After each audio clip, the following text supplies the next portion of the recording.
What's up, guys, and welcome back. Today we're going to be working on the Integra. Right here in the background, here's the Integra. I know it's been missing from the channel for a long time. I've had it in storage.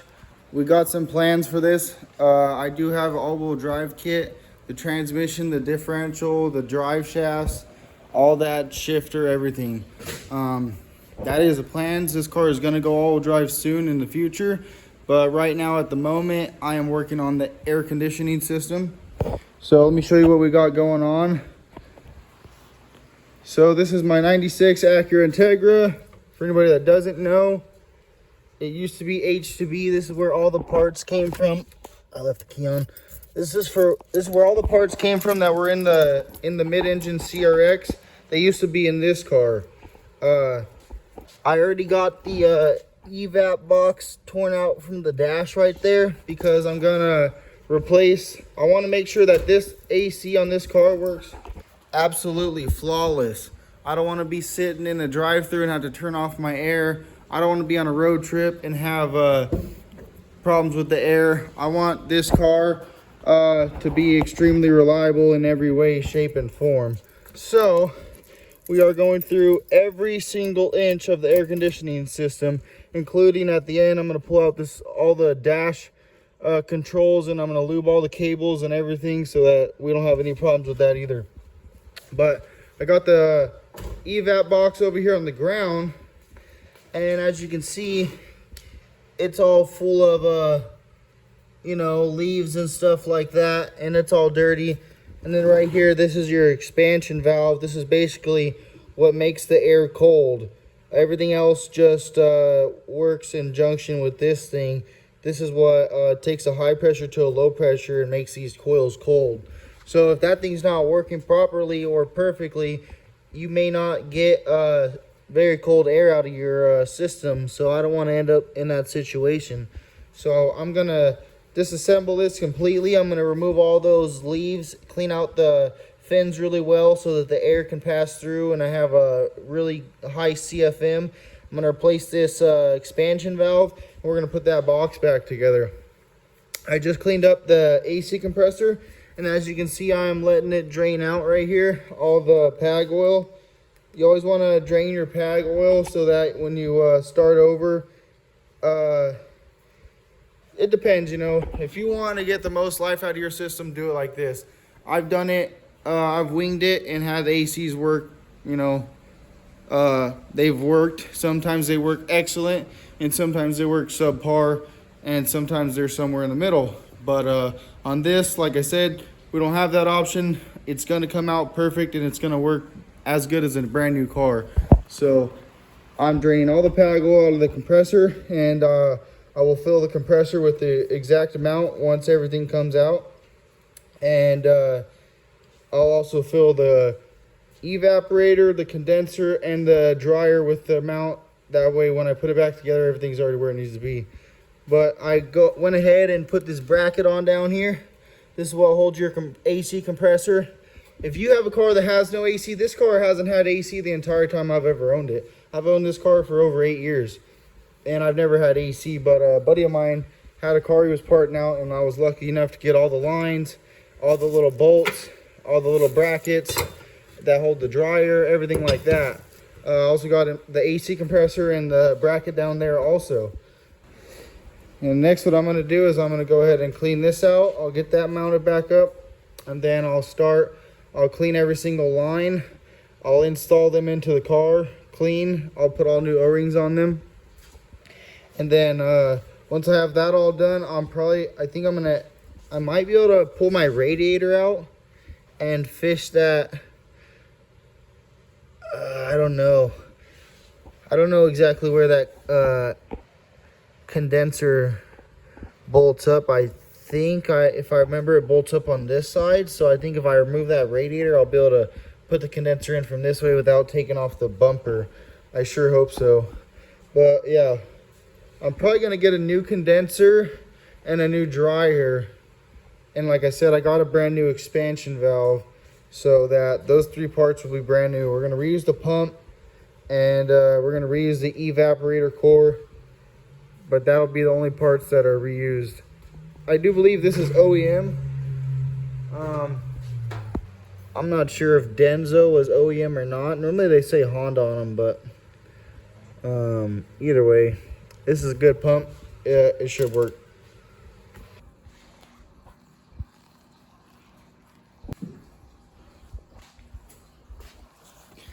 Alright guys, so it's the next day, and I went ahead and ran down to the parts store and I got a new expansion valve. That piece I was showing you inside the evaporator core box. I already went ahead and cleaned out the evaporator core, and I installed the new expansion valve, and I reinstalled it all back into the car. So as you can see, it's up in the car right there, reinstalled. I actually found out that if you have a really stiff hot to cold thing, more than likely it's your cables that need to be either lubed or replaced, because I disconnected them, and after that you can move this little lever right here and it moves super easy. So that tells me that it's either the cable that goes to here or the cable that goes out to your heater that's causing that. But anyways, so I went ahead and reinstalled that, and I'm working on putting the lines in right now. I already got the pump installed. I drained all the oil, and I installed 4 ounces of oil into the pump. The system takes about 6 ounces overall. I put 1 ounce inside the evaporator core, and I put about 1/4 ounce in each line here. And I went ahead and changed out to green O-rings.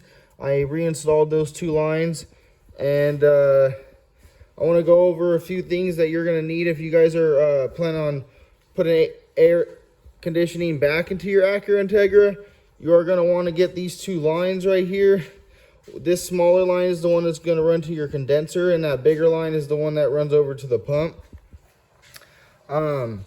This is the routing for them. That smaller one goes down there on the bottom, and it actually it goes underneath this one, and then comes back around like that. And then right here there's a little bracket that I actually have out there. I'm painting it right now, but it's gonna go right there, and it mounts to this hole right here, I believe, or maybe that hole, but I think it's this hole. And that holds these 2 lines. That bigger line right there is gonna attach to this line, and then this line, and that runs to the pump. All right, so I just realized that I gotta clean up this line and that line because I didn't see them, and I didn't clean them up right now, so no big deal. But yeah, so this line right here is the one that connects right here, and then that's gonna run over to your AC condenser. All right guys, so we're back. I just got a new condenser in it, the new dryer, cleaned out all the lines, replaced the oil in the pump, and put all the brackets on, got everything bolted up.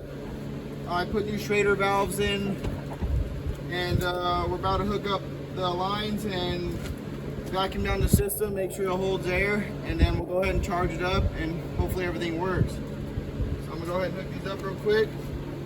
We'll start vacuuming down the system.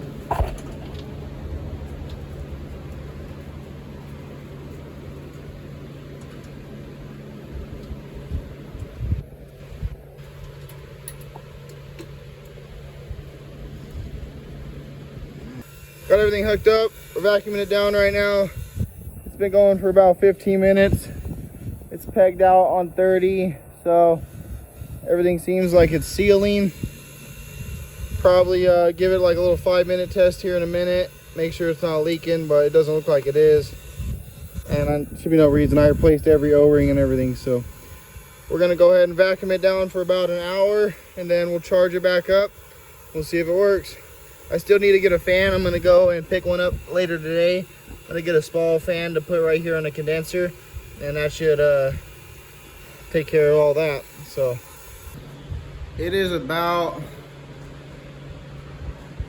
a month later, and the Acura is sitting right there, right outside. along with a few other cars. Right now, the AC works great. I want to touch on that. You're gonna need 2 fans. If you're gonna run those eBay fans, you're definitely gonna need 2 of those. And I still don't think your performance will be that great on the really hot days. Like any of the days that are 100 and 110 and up, you're gonna have poor performance at lower speed and at idle. When you're driving, it should be about the same. So you should definitely, if you have the money, you should spend extra money on Spall fans. And if you're running a full-size condenser like that, you do want to have 2 fans. So that is if you want to have maximum performance. You can get away with 1 fan, especially if you live in a cooler environment, maybe where, like if you live in California and most of the areas, you're probably gonna be fine because it really doesn't get over like 105 to 110 out there. So most of the days you're gonna be good. It's the 100 and 110 and up that really affects you. So yeah, the reason why I'm not showing you the AC working right now is because A, I didn't get a video of it blowing cold air, and B, I didn't have much time with it because the motor, I had realized it was already hurt. It had a little bit of low compression on 1 cylinder, and I was driving around a little more with the AC, and then I did another compression test, and I seen that there was another cylinder that had gotten a little bit of low compression. And I didn't really put this on the channel, but we did do a fully built motor on the Acura. So it has 4 rods, 4 pistons, full Brian Kohler valve train, poured and polished cylinder head. So I didn't really want to hurt the engine. So I have the engine out actually right here on the stand. And I'm going to be tearing into this here pretty soon. Like I said, it's a fully built B18 B1. It's got stage 4 Brian Kohler cams. Pretty much everything that I could get for a non-VTEC motor for the most part. And yeah, it was running great. I mean, it would beat RSX Type S. It was beating Turbo Civics on lower boost. You know, it was fast. I was driving it to like about 9 grand. Anyways, that's why I'm not showing you that. So we'll probably be making a video on that here soon, but just want to touch base with you guys. That's where the car's been. I don't know if I ever put this on the channel either, but I did take the motor, the whole setup out of the Acura, and that's what's in the CRX nowadays. So I went to a full B series setup in the Acura. Obviously has AC now. I am planning on doing power steering. There's a nice power steering kit that just goes on your steering wheel. It's electric power steering. It'll save a lot of room under the engine bay, so that's my plan with that. I want to have AC and power steering, and then we're going to be going back boosted here. So I'll probably do a video of tearing down the motor and seeing what happened with it. If you guys are interested in that, let me know. But yeah, I'll see you guys on the next video. Hope you guys enjoyed this one. Peace.